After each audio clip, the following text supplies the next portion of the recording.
पाहून घेऊया सुरमई फ्रायसाठी लागणारं साहित्य। इथे आपण सुरमईचे तुकडे घेतलेले आहेत। इथे आपण 2 चमचे लाल तिखट घेतलेला आहे, पाव चमचा हळद घेतलेला आहे, चवीनुसार मीठ, अर्धा लिंबाचा रस घेतलेला आहे, आले लसूण पेस्ट घेतलेले आहे आणि इथे आपण 2 चमचे तांदळाचं पीठ घेतलेलं आहे।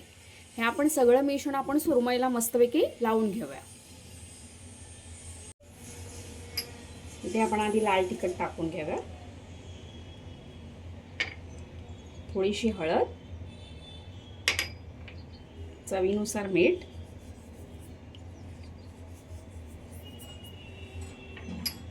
आणि तांदळाचं पीठ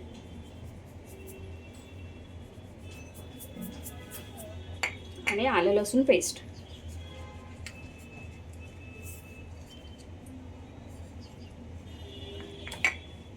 आणि लिंबाचा रस हे आपण सगळं या सुरमई मच्छीला आपण लावून घ्यायचं।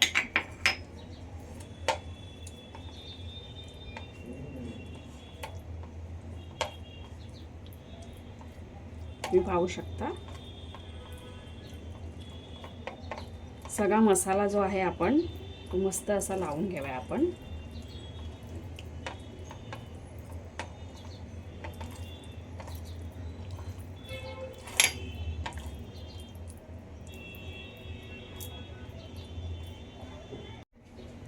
आपला सुरमईला मसाला छान असा लावून झालेला आहे।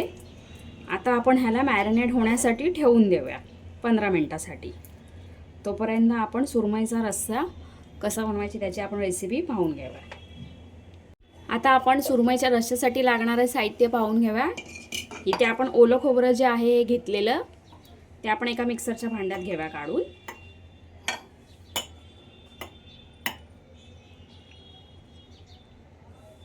आणि आपण थोडीशी कोथिंबीर, 7 ते 8 लसणाच्या पाकळ्या आणि आपण थोडंसं आलं टाकणार आहोत।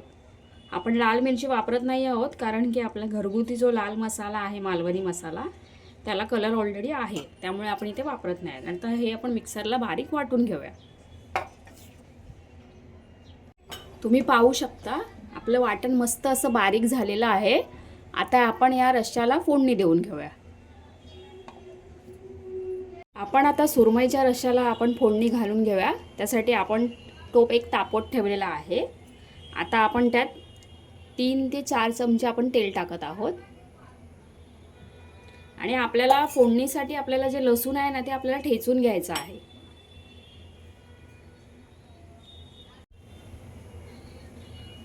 आपलं तेल छान असं तापलेलं आहे। आता आपण त्यात लसूण घालून घेऊया ठेचलेलं।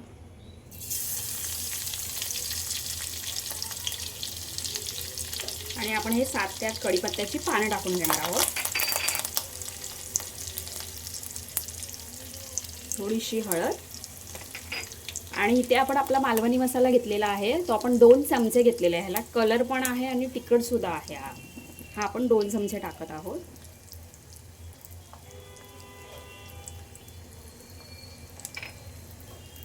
आणि जे आपण मिक्सरला बारीक वाटून घेतलेले जे हे वाटण आहे खोबऱ्याचं ते आपण आता ह्यात टाकत आहोत।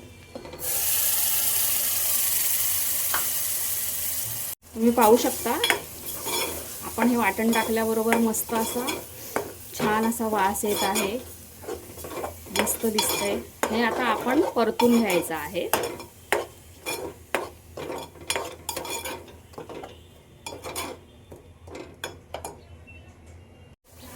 आता आपण हे मिक्सरच्या भांड्यात फिरवलेलं पाणी सुद्धा ओतून घेऊया।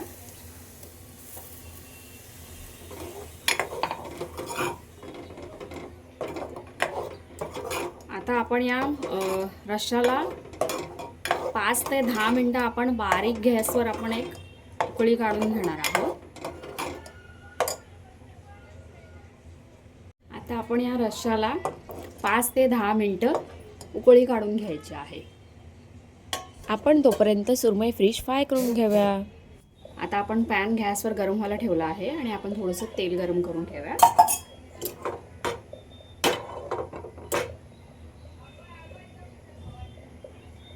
तेल आपलं छान गरम झालं की आपण मग मच्छी तळून घेऊया। आपण आता ही जी मॅरिनेट केलेली जी सुरमई फिश आहे ती आपण आता तळून घेऊया।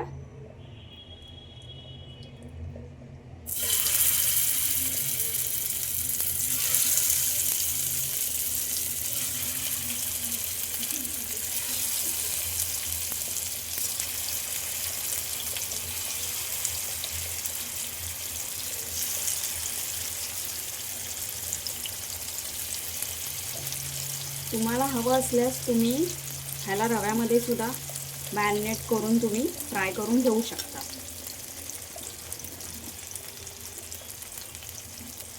आता आपण ही मच्छी जी आपण तव्यामध्ये सोडलेली आहे ती आपण मीडियम आचेवर आपण तिला शिजवून घ्यायची आहे. तुम्ही पाहू शकता आपली मच्छी एक बाजूनी छान अशी झालेली आहे. आता आपण या मच्छीला परतून घेऊया.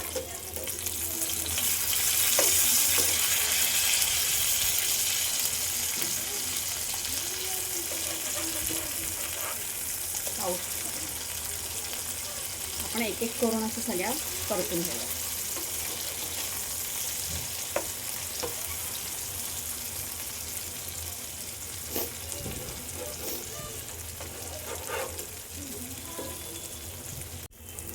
तुम्ही पाहू शकता आपली मच्छी या बाजूने सुद्धा झालेली आहे. आता आपण पुन्हा एकदा परतून घेऊया.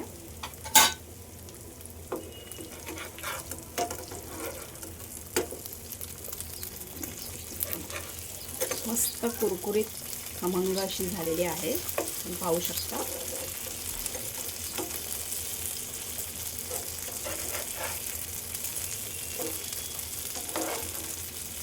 दुसऱ्या बाजूने सुद्धा परतून घेतलेली आहे. आता पुन्हा एकदा आपण 5 मिनिटं हिला परतण्यासाठी थोडी कडकडीत होण्यासाठी आपण ठेवून देऊ. म्हणजे छान क्रिस्पी अशी लागेल ती.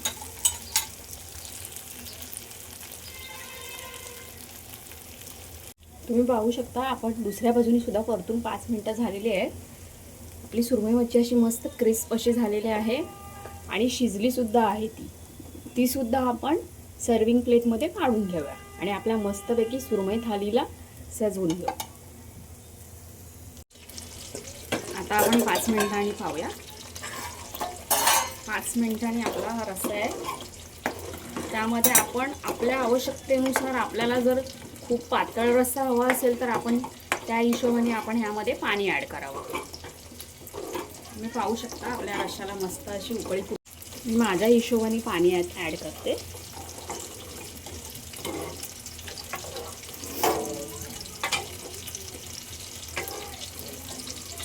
चवीनुसार मीठ टाकते.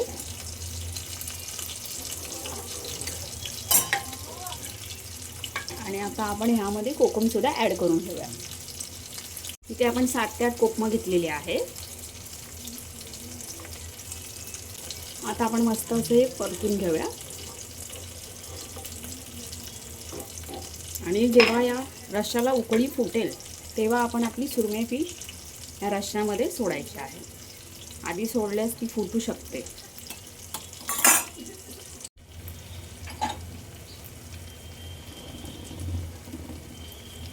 पण आता पीस सोडलेले आहेत. तर छान अशी आपण ह्याला 5 मिनिटं फक्त शिजवून घ्यायचं आहे. जास्त उशीर नाही शिजवून घ्यायचं आहे आपल्याला. हे 5 मिनिटांनी आपण गॅस बंद करू.